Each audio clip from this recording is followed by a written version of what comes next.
আসসালামু আলাইকুম। কেমন আছেন আপনারা? আশা করি ভালো আছেন। আমি আলহামদুলিল্লাহ ভালো আছি। আবারও চলে আসলাম নতুন একটি ভিডিও নিয়ে। চলুন ভিডিওটি দেখে আসি। এখানে আমি লম্বায় 8 ইঞ্চি নিয়েছি আর চওড়ায় নিয়েছি আপনার 14.5। এটা আমি 1 বছরের বাচ্চাদের বানাবো, 1 বছর প্লাস। এখানে কাঁধের মাপ আমি 4.5 ইঞ্চি নিব এবং আরমোলের মাপ নিব 5 ইঞ্চি নিয়ে সোজা বরাবর দাগ টেনে নিব। গলার মাপ আমি এখানে 2 ইঞ্চি নিব।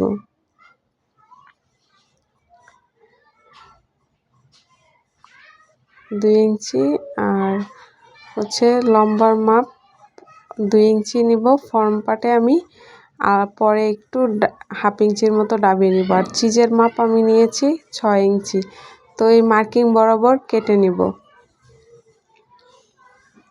কাটা হয়ে গেছে। এখন আমি এটাতে ইনার সেট করব। ইনারে সাদা কাপড়, সাদা যেটা একদম বয়েল কাপড় সেটা দেওয়া হবে। তো এটার মেজারমেন্ট অনুযায়ী আমি কেটে নেব, কিন্তু আমি গলার সাইড কাটবো না। গলাটা পরে যখন আমি সেলাই করব তখন কেটে নেব।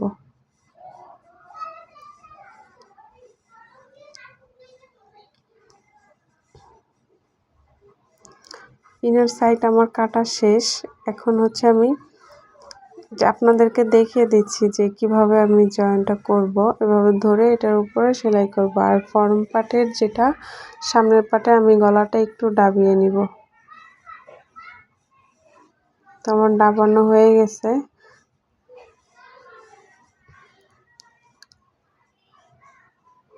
আপনারা যদি এই মেজারমেন্ট ফলো করেন তাহলে আপনারা যে কোনো বয়সের বাচ্চাদের জামা বানাতে পারবেন।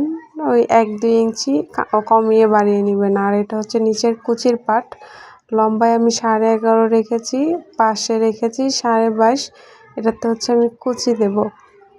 কুচির নিয়মটা তো আপনারা জানেনই। এখানে সেলাই দিয়ে তারপর কুচি দিয়ে দিব। এখন আমি হাতাটা কাটিং করব। হাতার লম্বা আমার লাগবে 7 ইঞ্চি। তো আমি এখানে 8.5 নিয়ে নিব। নিচে আমি এলাস্টিক জয়েন করব, তার জন্য আমার লাগবে। আর এটার পাশে আমি 5.5 রেখেছি। তো নিচে আমি কোনো কাটিং দিব না, উপরে শেপটা কাটিং করব শুধু। নিচে শুধু একটু যেখানে জয়েন্ট ছিল শুধু জয়েন্টটা ছাড়ানোর জন্য আমি একটু কাটিং করে নিয়েছি। জাস্ট এতটুকুই হবে, কারণ এখানে নিচে আমি এলাস্টিক দিয়ে এভাবে ফোল্ড করে নেব। আসলে সব কিছু তো আর বলে বোঝানো যায় না, একটু কিছুটা বুঝে নেবেন। তো আমার সব কিছু কাটিং হয়ে গেছে। এখন সব কিছু নিয়ে আমি চলে যাব সেলাই করতে। চলুন সেলাই দেখে আসি। আমি চলে আসলাম আমার মেশিনে।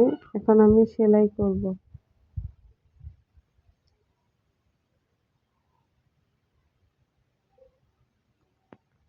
পিছনে আমি হুক সিস্টেম করব, তার জন্য একটু মার্কিং করে নিয়েছি। হুকের সাইডটা আমি আগে করব, সামনেরটাও একটু মার্কিং করে নিচ্ছি যাতে আমি মিডল পয়েন্টটা মনে রাখতে পারি। আপনারা চাইলে যে চক আছে চক দিয়ে মার্কিং করে নিতে পারেন। দেন এভাবে বসিয়ে সুন্দর করে এটার উপর আমি স্টিচ করে নেব। আর যে হুকের যে থাকবে আমার ফাড়াটা, সেটা আমি 2.5 ইঞ্চি পরিমাণ রাখবো, তার জন্য আমি মার্কিং করে নিয়েছি। তো এইভাবে সমান করে ধরে দেন এটার উপরে সুন্দর করে সেলাই করে নেব। যখন আমি মিডল পয়েন্টে আসব সেখান থেকে 1-2 স্টিচ দূরে থেকেই আমি এটাকে ঘুরিয়ে নিব। দেখতেই পাচ্ছেন যে এরকম শেপে। এটা বলে বোঝানোর না, আপনাদেরকে দেখাচ্ছি। আপনারা এটা দেখে দেন বোঝার চেষ্টা করবেন। তো ওই সাইড করা হয়ে গেছে। এই সাইডে আমি নিচে যেহেতু বাটনের সিস্টেম করব, তার জন্য এটা হুকের একটা করে নিয়েছি। এটা কম বেশি আপনারা সবাই পারেন, তার জন্য দেখানোর প্রয়োজন মনে করি নেই। দেন ওইটা লাগানোর পর ভিতরে লাগিয়ে দিবেন, তাহলে উল্টাইলে দেখা যাবে আপনার কোনো সমস্যা হবে না। দেন এই বরাবর সেলাই করে নিলেই হবে। তো এই যে বাড়তি কাপড়, এটা আমি পুরোটাই কেটে নিয়ে আসছি। কাটা হয়ে গেছে, এখানে হালকা হালকা কাটমার্ক দিয়ে নেবেন। দেন ওই যে মাঝখানে যেই আপনার সেলাইটা দিছেন এটাও কেটে নেবেন।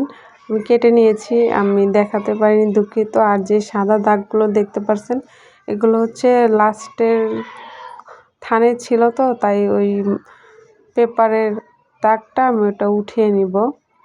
আর ফর্ম পার্টেও চলে আসছি, ফর্ম পার্টও একই নিয়মে একই প্রসেসেই করে নিব। আপনারা মানে যে না পারেন তারাও পারবেন যদি এই নিয়মটা ফলো করেন, একটু দেখেন। আর আমার ভিডিও যদি আপনাদের ভালো লেগে থাকে, উপকার আসে, অবশ্যই চ্যানেলটি সাবস্ক্রাইব করে লাইক কমেন্ট করে আপনার মন্তব্যটি জানিয়ে যাবেন ভিডিওটি কেমন লেগেছে। যে এখানে হালকা এভাবে ঘষে নিলে দেখা যাবে আপনার এটা শেপ সুন্দর হবে, গলাটা দেখতে সুন্দর হবে। দেখেন, তো আমার এখানে তো এটাতে আমি আর কোনো রকমের কোনো স্টিচ বা সেলাই কিছুই দিব না। এখন আমি শোল্ডার জয়েন করে নেব। শোল্ডার দেখেন কিভাবে জয়েন করতেছি, একটু ফলো করেন তাহলে বুঝবেন। যেভাবে আপনারা কামিজের গলা বা অন্য কিছু জয়েন করেন এটা সেম প্রসেসেই এটা এভাবে জয়েন করলে আপনার দেখা যায় যে বাড়তি ওইটা দেখা যাবে না, এটা ভিতরে একদম ফিনিশিংটা সুন্দর হবে। এই দেখছেন মানে ফিনিশিংটা কত সুন্দর হয়েছে। দেখেন এটা এভাবে, ওইটাও ভাও পাশ এটাও ভাও পাশ ধরে, দেন সাদাটা সাদার দিকে, লালটা লালের দিকে এইভাবে ধরলে অবশ্যই আপনাদের এটাও সুন্দর হবে। ও সেলাইটা মানে সমান সমান ধরার চেষ্টা করবেন যাতে এটা মানে হাফ ডাউন না হয়, সুন্দর হয়। একটু কেয়ারফুলি করলে এটা সবাই পারবেন, এটা অসম্ভব কিছু না। আর আমরা মানুষ চাইলে সবই করতে পারি। এখানে আমি ডাবল সেলাই দিয়ে এটাকে আমি অ্যাডজাস্ট করে নিয়েছি। দেখেন ফিনিশিংটা কেমন হয়েছে, কতটা সুন্দর। তো আমি এখন কি করব, এটার বেশি সেলাই দিব না, এই সাইডগুলো শুধু সেলাই করে নিব যাতে মানে এটা নড়াচড়া না করে।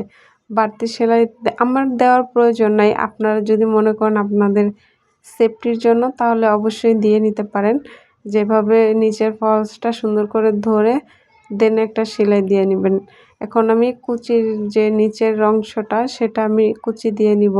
এভাবে হাতটা ধরে রাখলে দেখা যায় কুচিটা আপনার টানতে হয় না, কুচি অটোমেটিক হয়ে যায়। আমারটাও অটো হয়ে গেছে, আমার কুচি টানতে হয় না, স্টিচটা একটু পাতলা করে নিয়ে হলেই হয়।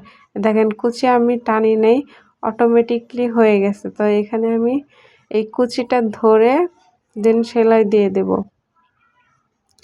খুব সহজই একটা প্রসেস, যে একটু ধরে সুন্দর করে সেলাইটা দিয়ে দিবেন তাহলেই হবে, আর কিছু করতে হবে না। আর যে প্রথমে যে সুতা টানাটা ওইটাও হবে না যদি আপনার একটু স্টিচটা পাতলা করে দেন এভাবে ধরে, আমি যেভাবে ধরে দেখালাম ওইভাবে দেন, তাহলে আপনার কিছুই করতে হবে না। তো এই যে অপর পাশে আমি করে ডাবল স্টিচ দিয়ে নিয়েছি। এখন আমি হাতাটা করব। হাতার জন্য আমি এলাস্টিক 7 ইঞ্চি কেটে নিয়েছি।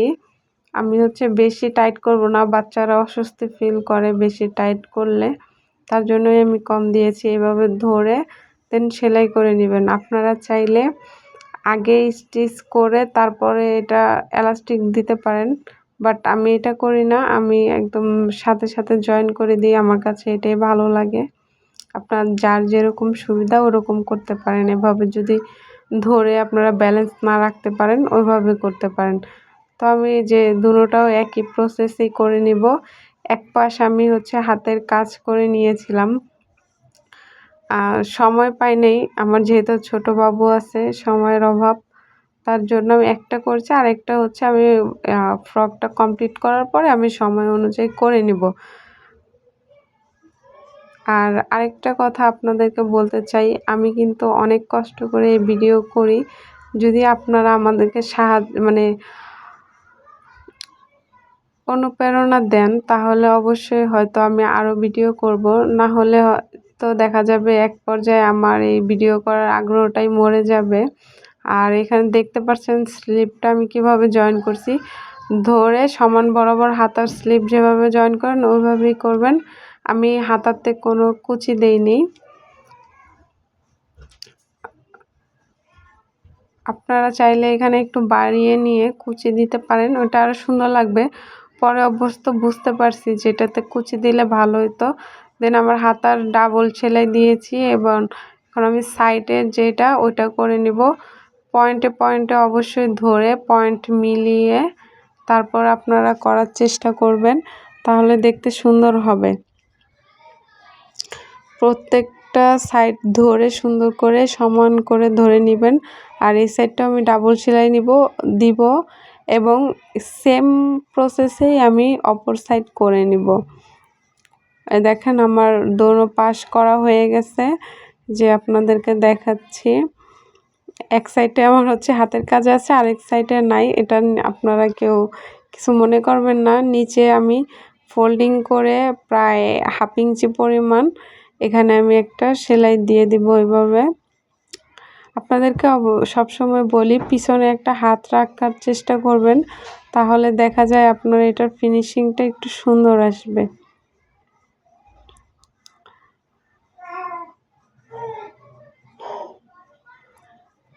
তো দেখতে পাচ্ছেন আমি কিভাবে করছি। আপনারা যদি আমার ভিডিওটি, আমার টিপসগুলো ফলো করেন, যে কোনো বাচ্চাদের ড্রেস আপনারা বানাতে পারবেন। দেখা যায় এর চেয়ে একটু বড় সাইজের 1-2 ইঞ্চি বড় দিলেই হবে। তো চলুন, আমার এখানে তো পুরাটাই কমপ্লিট, আপনাদেরকে ফাইনাল লুকটা দেখিয়ে আসি। দেখেন আমার ফাইনাল লুক কতটা সুন্দর হয়েছে, কতটা সুন্দর লাগছে। তো আজকের জন্য এখানেই চলে যাচ্ছি। আমার ভিডিওটি যদি ভালো লাগে, আবারও বলছি, আমাকে একটু সাপোর্ট করবেন। আমার চ্যানেলটি খুবই নতুন। তো ভালো থাকবেন, সুস্থ থাকবেন, আমার জন্য দোয়া করবেন। আজকের জন্য বিদায় নিচ্ছি। আল্লাহ হাফেজ।